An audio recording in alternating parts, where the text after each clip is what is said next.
The information shared on the Sky Women's Health podcast is for educational and informational purposes only and is not a substitute for professional medical advice, diagnosis, or treatment. Always seek the advice of your physician or other qualified health provider with any questions you may have regarding your medical condition.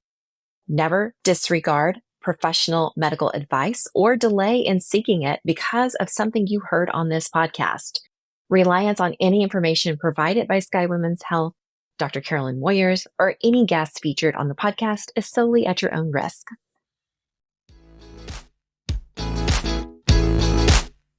You're listening to Sky Women's Health Podcast, your evidence-based resource for women's health and wellness, exploring the holistic principles of osteopathy, integrating mind, body, and spirit, designed to empower you as your own healthcare advocate and help you live your best life.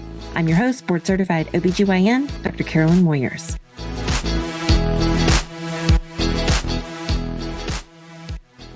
You are listening to Sky Women's Health Podcast, episode 242, Why Heart Disease Looks Different in Women and Why It Matters in Midlife. I'm joined today by Dr. Mo, a nationally recognized cardiologist, physician scientist, and founding chair of the Department of Internal Medicine at the Burnett Marion School of Medicine at TCU. He is known for his leadership in cardiovascular thrombosis, translational research, and personalized heart care, with a special focus on the evolving cardiovascular risk faced by midlife women during the menopause transition. On this episode, Dr. Mo shares essential insights into why heart disease risk accelerates in midlife, how hormonal transitions affect the cardiovascular system, and what women can do now to protect their heart health and longevity. Let's get into it. Welcome to Sky Women's Health Podcast. I'm so glad you're with us today. Today we have a special guest, Dr. Mo, who happens to be my neighbor across the street here at Sky Women's Health. And we are so pleased to have him join us to talk about women's heart health, because heart disease is the number one killer of women, but many underestimate that risk. And we know that cardiovascular health is so incredibly important. And we oftentimes miss that intersection of that menopause transition and hormone therapy decisions. And it's just exciting to have somebody who is an expert on the cardiovascular system be here with us today to discuss this, especially in Heart Health Month. Welcome, Dr. Mo. Thanks, Carolyn. It's great to see you again and appreciate you having me on your show. Yeah, thank you. So let's talk about some of those, key things that women need to know about heart health. We mentioned it's the number one killer of women. Like, everyone thinks they're going to die of breast cancer, but in actuality, we really need to be concerned about our heart health. So talk to us a little bit about how heart disease really differs in women. Yeah, you're absolutely correct, and it's something I've been passionate about for my entire career. Frankly, most importantly, from a patient-centered clinical perspective, how we care for our female patients, but also from a scientific perspective. I have to be very honest. We're really not that great at this, and we need to challenge ourselves to be better, Carolyn. We've got to get better at taking care of our gals, and a lot of this comes down to really recognizing how cardiovascular disease manifests in women in comparison to men and how different it can be.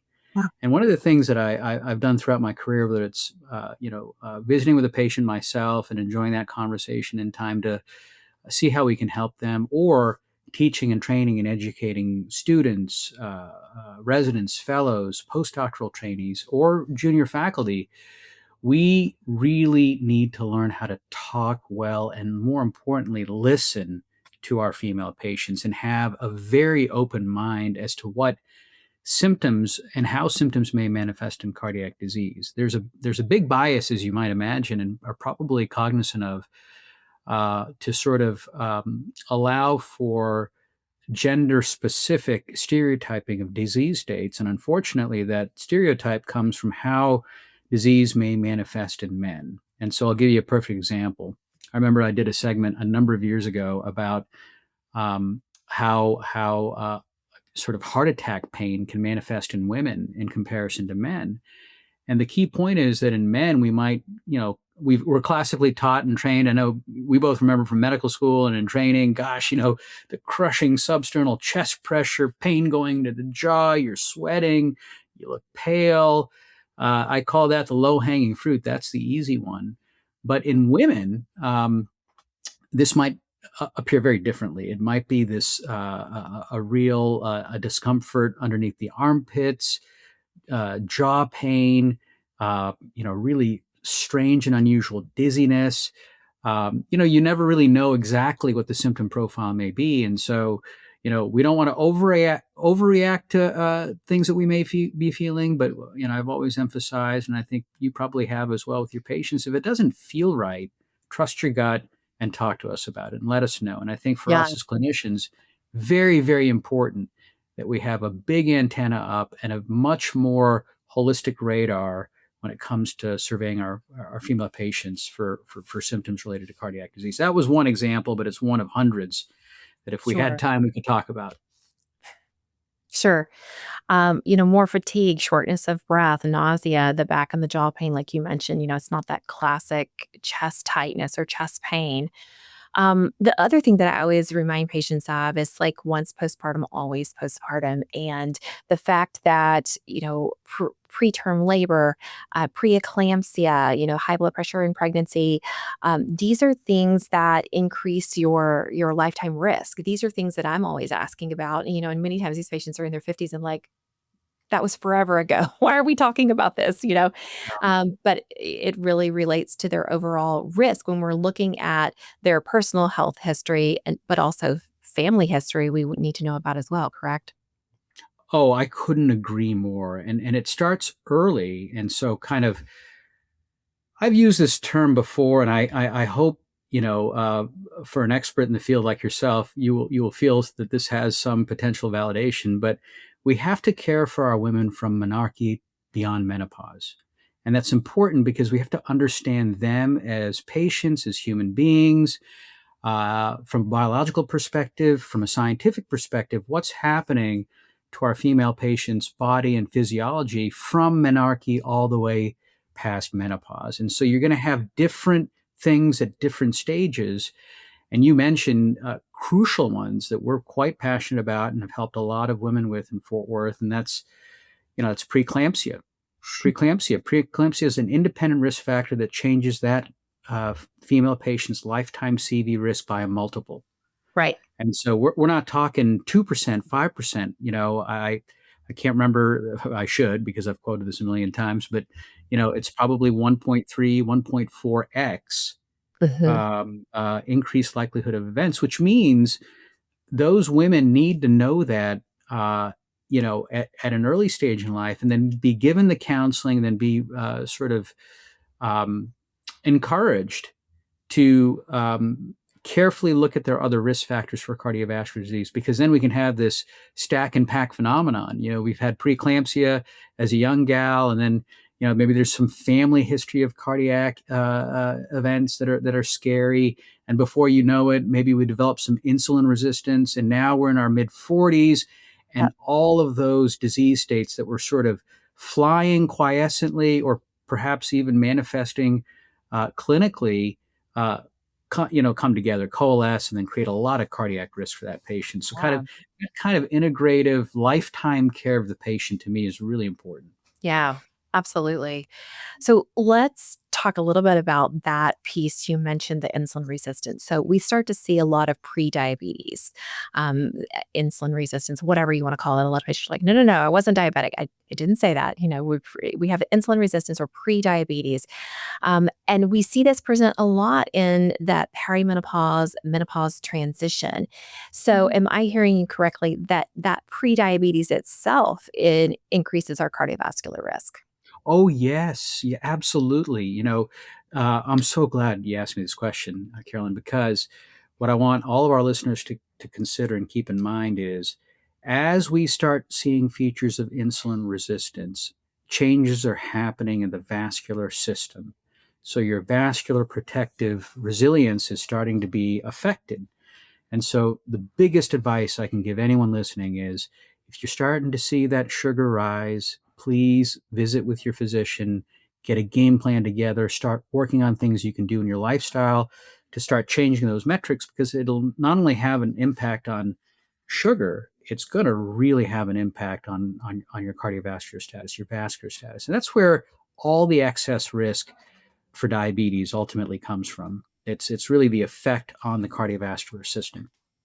Perfect. So tell me a little bit about this microvascular disease. Am I understanding that there's more microvascular disease in women? Oh, yes. In fact, it's almost like you read right out of my CV the things that I'm really interested in. And I don't think you have my CV, so it's pretty boring. This is just my Anyway, everyday, okay? no, listen, this is another area of huge passion for us and Okay. expertise.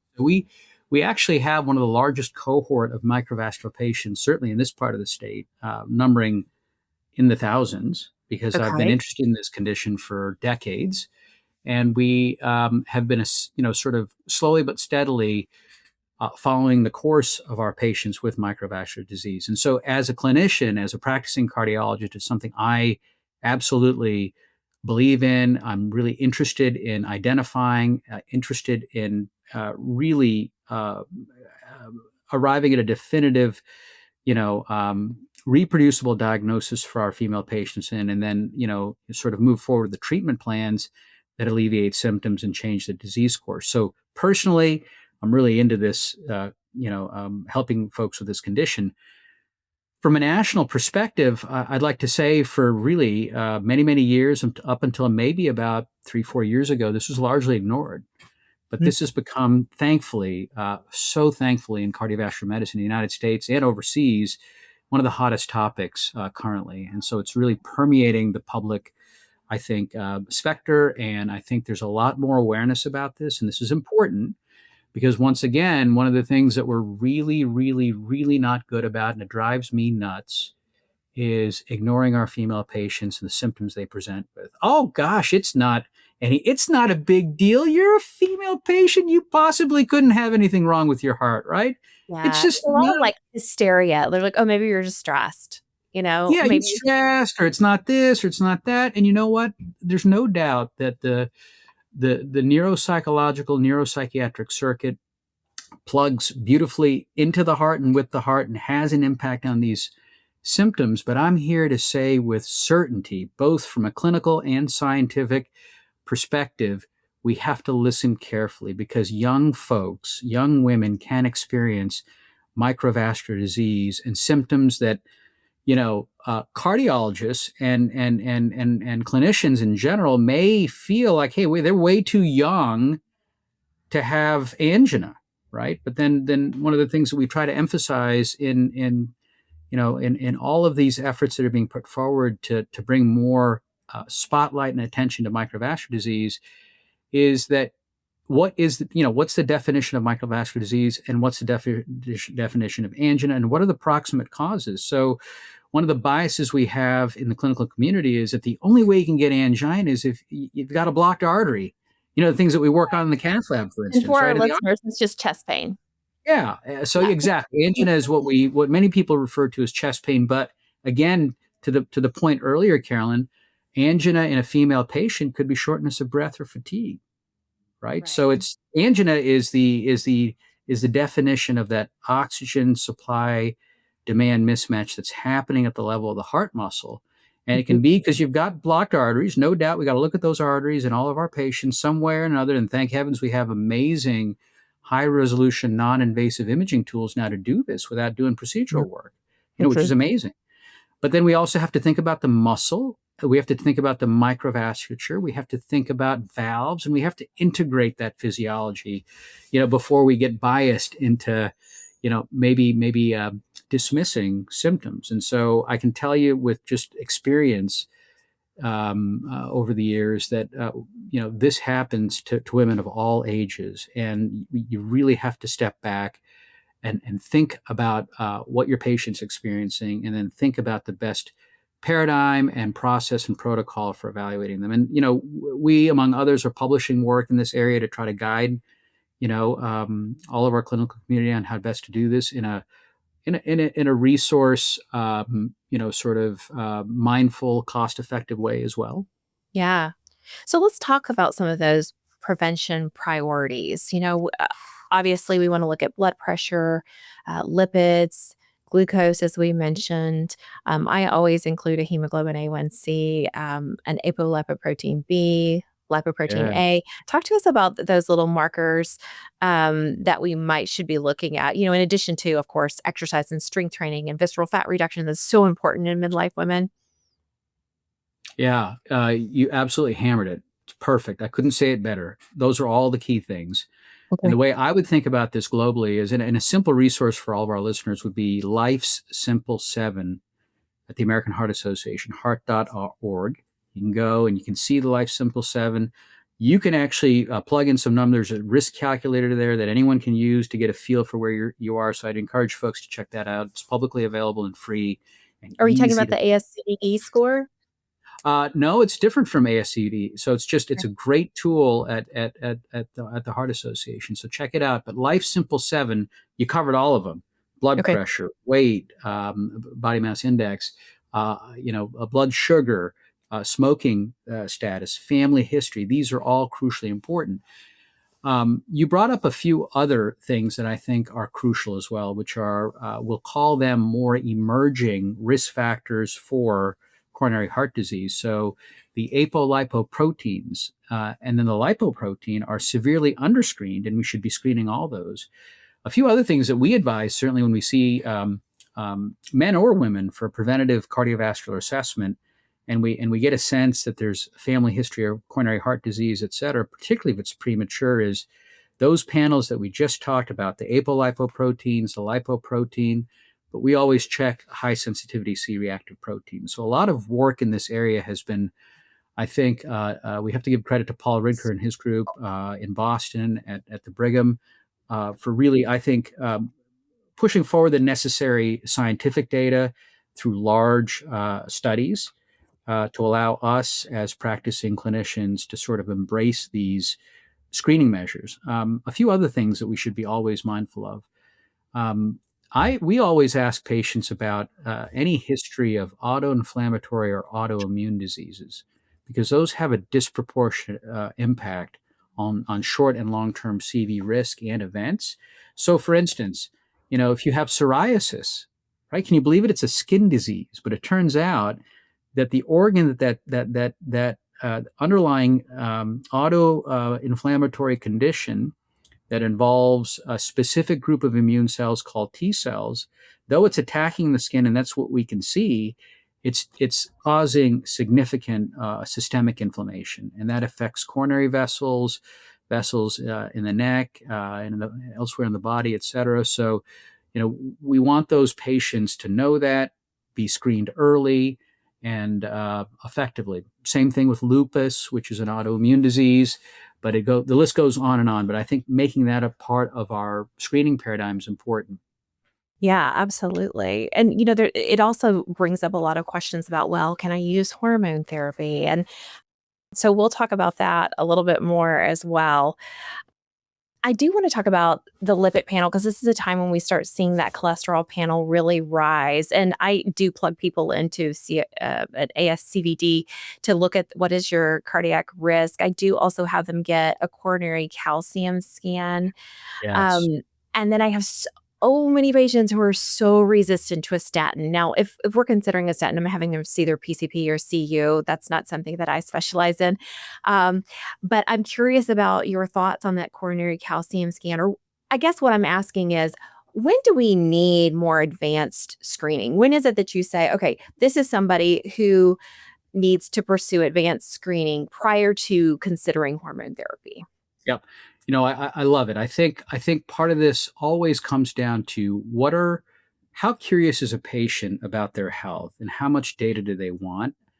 What relationship do they have with their physicians to be able to talk about it? So if we start from that platform, we say, what are the tools that we have that are relatively low cost, low exposure of risk that can give us more data to make a better, more informed, decision? And so with calcium scores, we actually, across the street, we've built out our own imaging center, and we do all this stuff for our patients right now, which is really awesome for our program, because our patients enjoy coming to our practice, so they get to get all their scans, in house now. So But you're the doing coronary calcium scans across the street. We do. Yeah, we do. We don't advertise it, but it's Okay. it's Well, I something know we where have. my patients are going now. Anyway, the calcium score is terrific, and I've been a big proponent of it. I think everyone in town that's worked with me knows I've been encouraging folks to screen their patients, and when they sort of hit the risk profile that I'm about to share with you, go for it, get it, because it's a vital tool and a piece of data that's going to help you take better care of your patient. If you're approaching midlife, strong family history, you have one or more underlying coronary heart disease risk factors, and you'd like to establish a baseline as to where you may be, and if that baseline will help alter clinical decision making or how you access therapeutics or a conversation about therapeutics. You mentioned statins, for instance. You provide your female patient and yourself or a clinician the data and the evidence they need to maybe encourage a very specific line of therapy. And so I found that to be very helpful. Um, it, Probably one of the things that really, really always catches my attention is family history. When I hear patients, my female patients tell me, oh, my dad had one in his 40s, mom had one in her 50s, my brothers had a coronary stent, et cetera. Immediately, all my, gray hair stands up on end. And I'm like, we need to get to business here. We need data. We need evidence. We need to put a swaddle around this gal and figure out what we need to do and really understand her risk. And then if she's willing, walk with us on the journey to reducing that.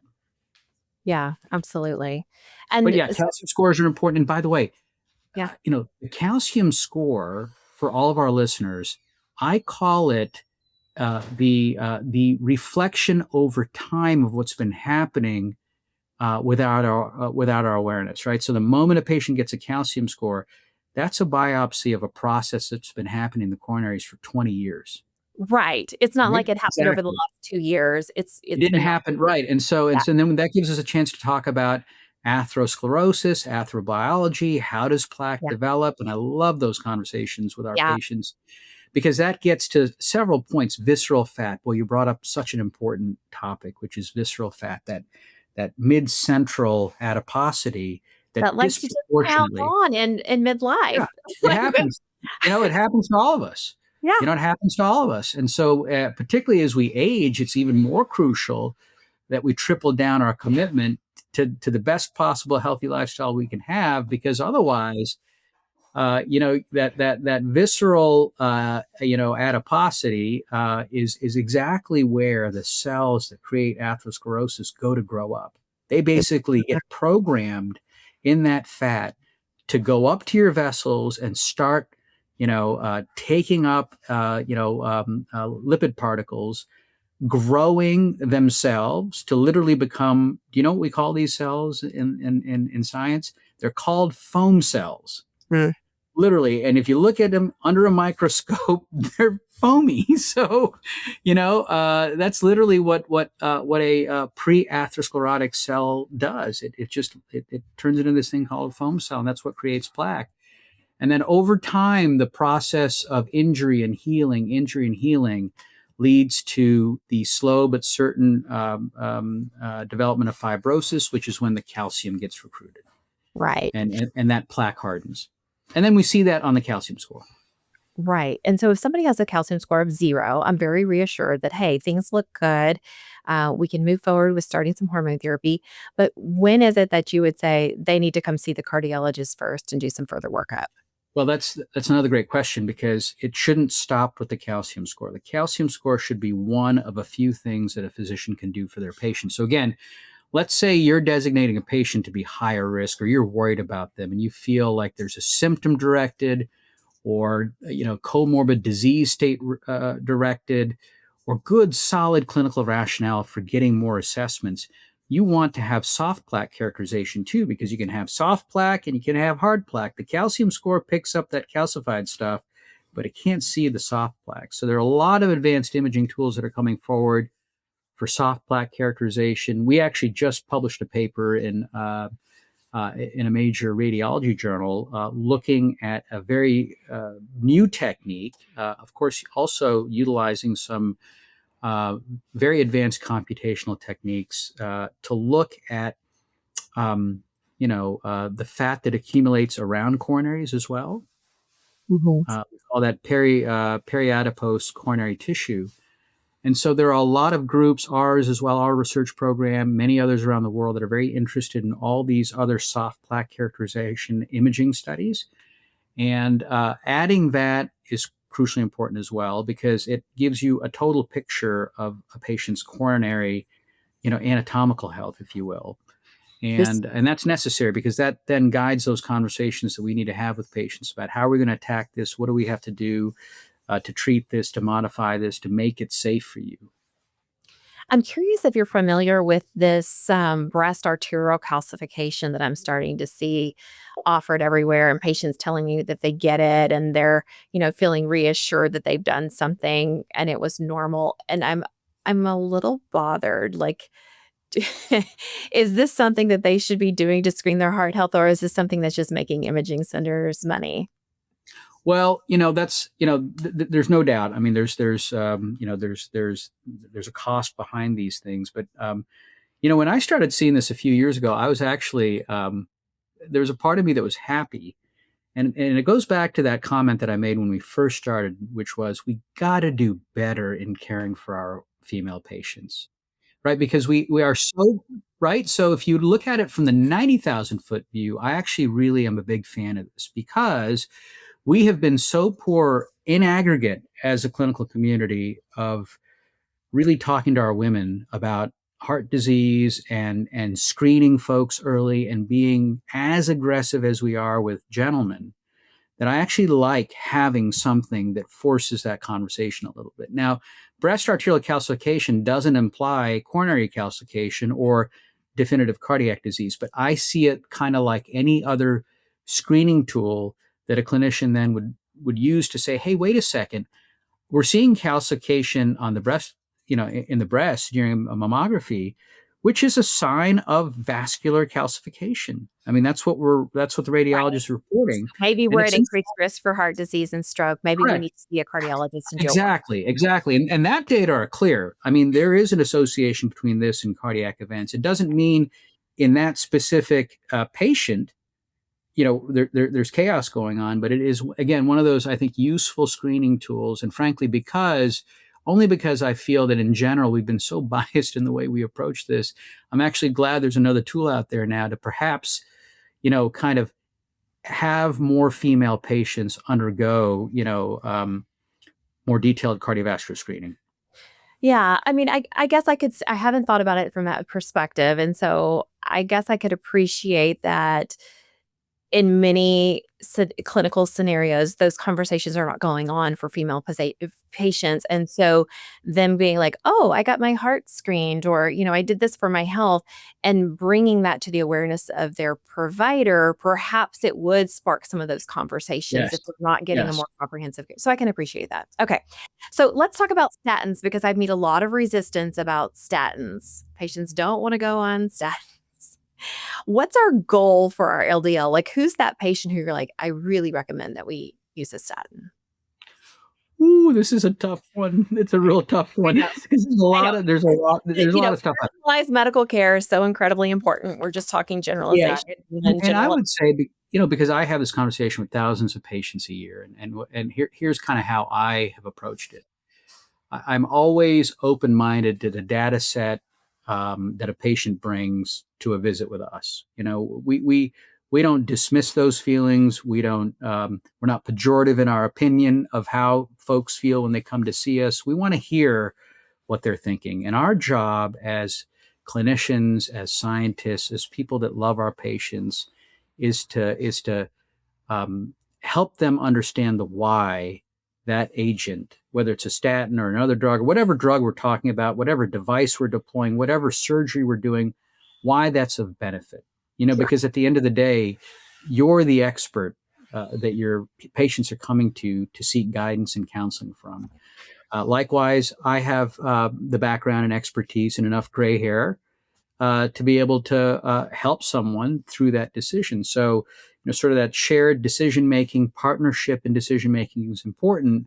I don't mean to, again, I don't mean to be, this is not pejorative, but we really emphasize is listen carefully to what the patient has to say, and then put that in context of their own risk and the why behind why a certain agent might be helpful to them. So that's typically how we approach conversations, about statins. And at the end of the day, just like tobacco, anything else, we don't hold a heavy hammer over anyone. You have autonomy as a human being. You get to do whatever you like to do.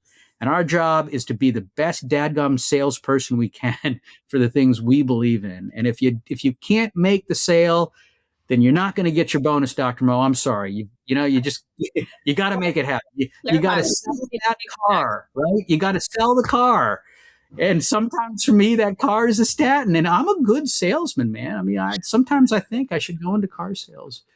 What I do have to say, I think it's important also for patients to know that we don't get kickback from pharmaceutical. Like, if you prescribe that statin, you're not seeing any benefit in the bank. No, Please no. And frankly, like in our practice, there are so few drugs that we use that are branded these days. I mean, if there's no equivalent that's a generic, obviously we don't have a choice. But in general, physicians are doing things based on their passion for their patients, their deep fund of knowledge, a commitment to excellence, and a desire to see their patients' problems fixed, right? Yes, but I think taking time to have that conversation and explain it is important, and to really not be dismissive, because guess what? We're in an information era where folks can access information from everywhere. So we always want to try to provide patients resources that help them access scientifically vetted knowledge as well, so they can read and start thinking about topics on their own. Yeah, absolutely. Absolutely. Well, let's talk about the Women's Health Initiative and misconceptions and their whole timing hypothesis that initiating hormone therapy before the age of 60 or within 10 years of menopause, offers the best advice, or the best advantage, I should say, for patients. We typically see, well, in the Women's Health Initiative, they saw basically that this is where we kind of have that cutoff of the best benefit for patients. We know that hormone therapy is appropriate for symptomatic women for the prevention of osteoporosis, for genitourinary symptoms, for vasomotor symptoms, for those hot flushes and night sweats. There's nothing more effective, but it is not indicated for the primary prevention of cardiovascular disease. And I think that's what they were really looking at in the WHI, where the average age of patient was 63.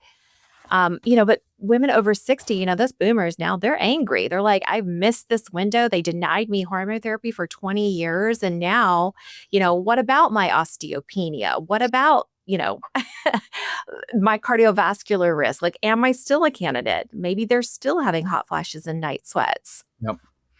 Yeah, I'm so glad you brought it up, because I am a huge proponent. I had at least 10, 12 conversations with women in perimenopause or sort of going into menopause about totally and completely embracing HRT, hormone replacement therapy, to aid them across all of these crucial physiologic endpoints. That study did send a shudder down everyone's back, and I think made everyone quite hesitant in terms of, I'm a little sad, frankly, about it, because I think what you mentioned, there's a generation of women that haven't been exposed to this therapy that may have otherwise significantly benefited from it. I think the key thing is what you mentioned earlier in a question, which is, how do I best screen my female patient to make sure they don't have a disease state that might place them at higher risk? And if they did have higher risk, can I partner with a cardiac physician that is centered in women's health to help me help my patient effectively? Sure. Right. And so I think that's what I'd say, is that we collaborate and we figure out, how can we access this?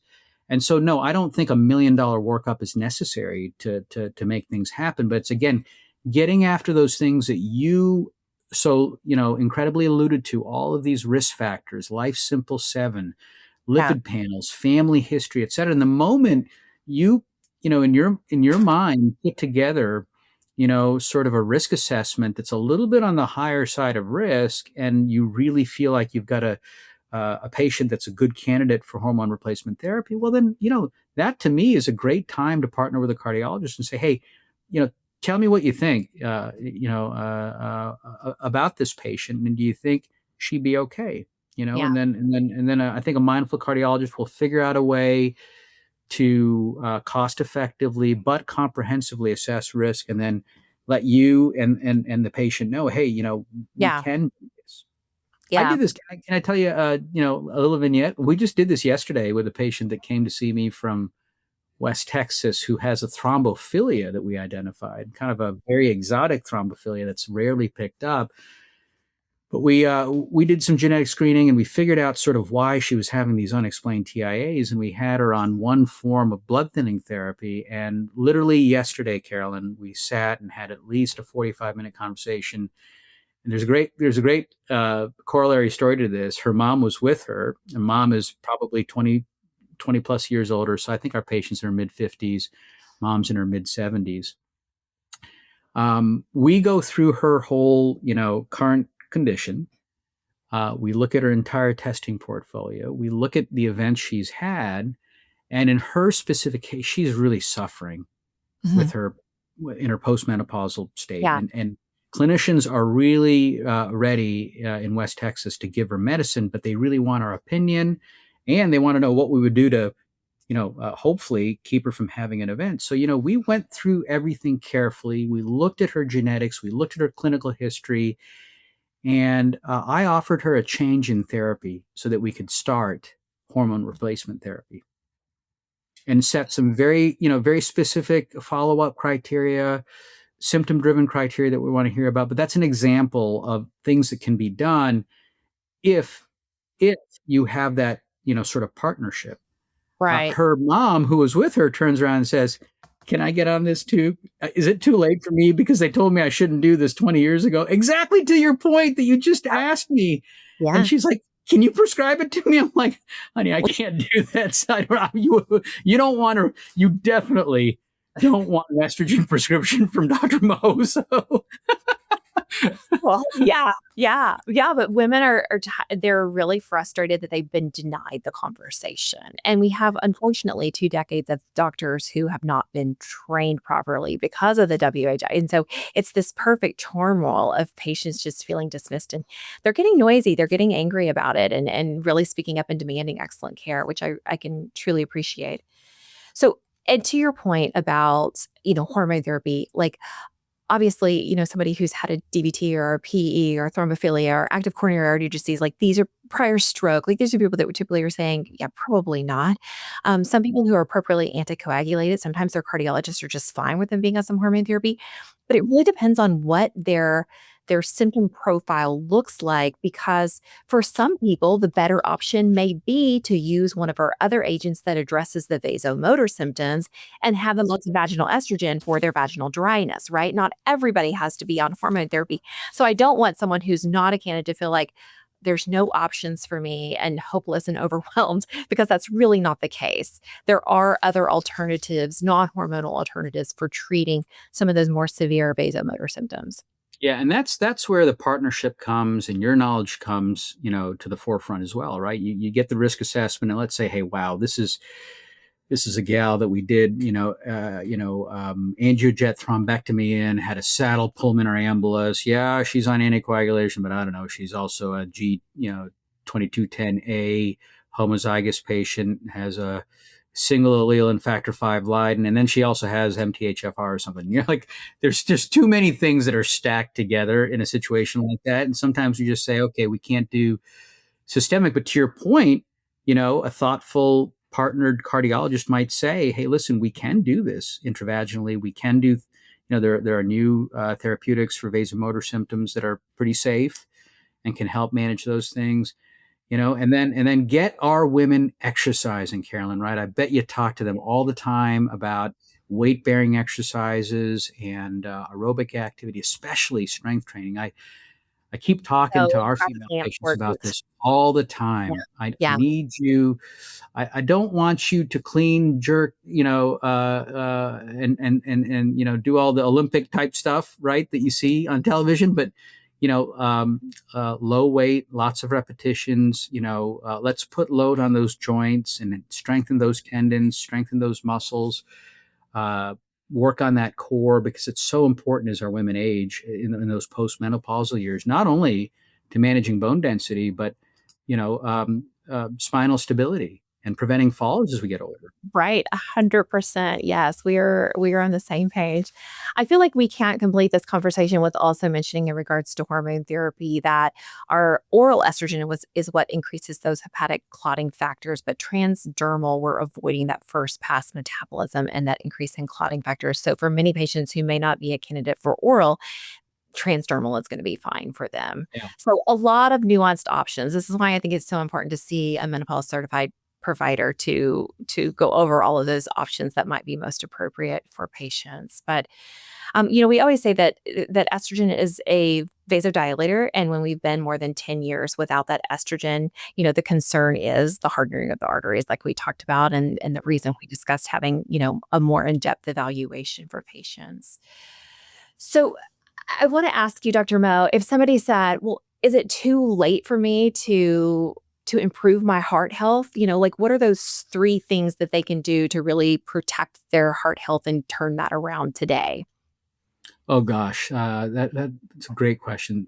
To start with, without equivocation, it is never too late to get healthier. Never too late. So everybody listening, please, if you want to make a change, today's your day, and we want you to go Start for where it. And you so are. here are three things you can do to change that equation. Okay, number one, define where you are. Find out exactly where you are. Be curious about what your cardiovascular health is, and Yeah. seek that information, seek that knowledge. Find a cardiac specialist who you can connect with that can give you that information. Will spend time helping you understand where you are. So you figure out where you are, and then you commit to a lifestyle that's centered around three things: daily exercise that involves aerobic exercise and skeletal muscle strengthening. Both are crucial.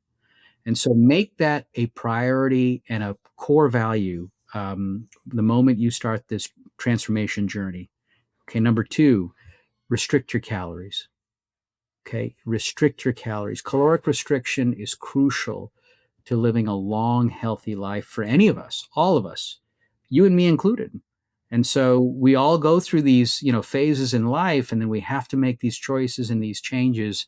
And that's something I certainly believe in. It's something I've learned. It's something I do my best to practice now, and it's important. And you want those calories to be healthy calories too, and so become more curious about good nutrition. Become more curious about where your food's coming from, right? What's the purity of the food source? Is this good stuff that I'm eating? And so I tell folks all the time, if it looks good and healthy, eat lots of it. If it doesn't look good and healthy, you probably don't want to eat a ton of it, right? Just Yeah. use your common sense. And the third thing is sleep and stress. Yes. Sleep and stress. So, Which is kind of a double-edged sword in midlife, Dr. Mo, because of the hormonal fluctuations, a lot of times are having difficulty falling asleep or can't stay asleep, and so they need the hormone therapy in order to be able to sleep, and so it's this you double-edged sword do. a lot of times. It is a double-edged sword, but when we can, however, we have to figure out how to get into a good sleep-wake cycle. It's really crucially important. I just did a interview for another group on the circadian rhythm and effects on heart, and that Yeah. stuff is real, right? We are programmed, from birth to respond to sun and moon, light and night, sleep, wake. And so really helping our bodies get into a good sleep habit, good sleep discipline is really, really important. It's important to do that. Uh, the length of sleep varies from from patient to patient, from human being to human being. But the key thing is uninterrupted deep sleep is important. And identifying factors that interrupt that or interfere with that are things that we should really seek to try to improve or eliminate. And then stress, obviously, that's part of every human being's life. Managing stress, how we manage it. But what I would say to anyone listening is, your mind is the most important organ, and listening to your mind and what it's telling you is crucial. So if you're feeling stress, being able to talk about it, seeking the resources that you need to seek, counseling, if you have a diagnosis that would benefit from medication, not being afraid to take that under the advice and supervision of a good physician that's listening to you is important, because not treating the mind has incredibly bad effects on every organ, heart, all of the organs that you have expertise in, because it's your mind, it's your brain, and it's the master control center. And so, figuring out ways to manage that, your mental health, and doing everything you can to preserve your mental health, I think is really important. Yeah, agree. And I love this because, you're not talking about just simply, some cardiovascular thing that we need to do. This is like basic 101 lifestyle medicine, right? That applies to all aspects of our life. And they're simple, not always easy in the hustle bustle lives that we live in America, but they are simple if we can just start implementing small little changes over time. It doesn't have to be a lot of times we have this all or none effect, like, oh, if I can't do it right, I'm done. I'll start next month. No, we just start fresh, new every day, every meal. It's a new moment to make that right decision for your healthier version of yourself. It's that, I call it daily intentional effort and commitment. Yeah. And it's just, a lot of it is just self-discipline too. It's just saying, okay, I have to make this choice, right? Am I going to make it? Yeah, yeah. Oh, and Manage time. Yeah, otherwise it runs amok. Yep, exactly. And so, and it's true. We can all, everybody, we're all, so our patients that are listening, folks that are listening, you and me, our spouses, everybody's busy. There's a lot going on, right? But I always say, what you have, this is one of those moments where you have to look in the mirror and say, what's most important to me, my life, that's going to allow my life to be meaningful to others too, right? If I have an opportunity to change chronic illness and chronic disease states through things that I do myself, and I'm being honest with myself in the mirror, and I just take the approach to which you said, which is chip away at it bit by bit. It doesn't have to come in a massive avalanche, right? Because then it's overwhelming. Nobody knows where to go. It's Wow. like when you make a list of 5 million things, you're like, where do I start? I don't even know, Yeah. or if you have a messy room, I've never had a messy room in my life, wrong. What do you do Yeah. to bring order to that, right? You can take the approach of, I'll never be, it's too much. Or you can just say, all right, just let's chip away at this, maybe this one corner today, another tiny little corner tomorrow. And before you know it, right, that thing is looking the way you want it to look. Yeah. Awesome. Well, thank you so much for your insight today. It's so nice to connect. I love hearing how like-minded we are in caring for women in midlife and your passion. I didn't ask you how you got so interested in midlife women and heart disease. Well, to be honest with you, I think part of it is, I just feel like it's something that's been ignored, and I don't think there's enough of us that are. I think it's growing. Actually, I think there are more people like you and I that are interested in this topic and are passionate about it. But to me, it always felt like a gap, because I would see women come to us and say, I'm being ignored, or, they said there's nothing wrong. And then we ultimately make a diagnosis, and then we, kind of move down a treatment pathway that kind of changes their lives.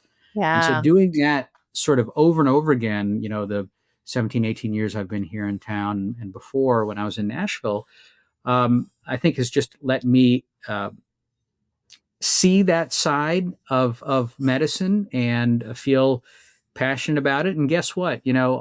Women uh, do a lot more for this world than people can possibly imagine, right? And we think about always the women in our lives that mean everything to us: our mothers, our grandmothers, our wives, our daughters, Yeah. our nieces.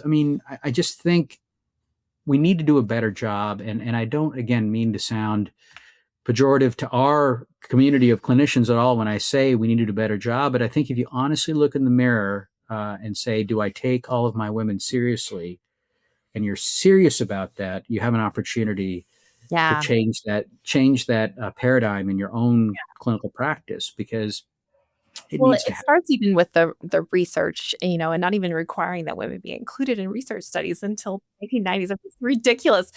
We could Yes. go down a whole rabbit hole about that, but I can really appreciate you seeing a gap and saying, "I'm gonna fill this," because I did the same thing. That's why Sky Women's Health is what it is today. Menopause and sexual health totally ignored in OBGYN residency and in Yep. our practices. We're so busy delivering babies and taking care of all the things and doing the surgery. So, that's how we kind of evolved too, is just listening to the needs of women. Well, one of these days I'll have to go over with you or swing by the office and we can talk about it. But I got to show you some of our female specific studies that we have ongoing that Yeah. are translational scientific studies because again, like we've been following our women and caring for them clinically, and now we are really ready because we have such a large database to study these phenomenon, and now we're starting to publish evidence from these, and we hope that continues continues to stimulate conversation in our field Yeah. about cardiovascular disease in women and just why it's so dadgum important to Yeah. to listen. Yeah, absolutely. Listen and believe your patients. Yes. Yeah. Well, thank you so much, Dr. Mo. It's been a pleasure. Until next week, be well.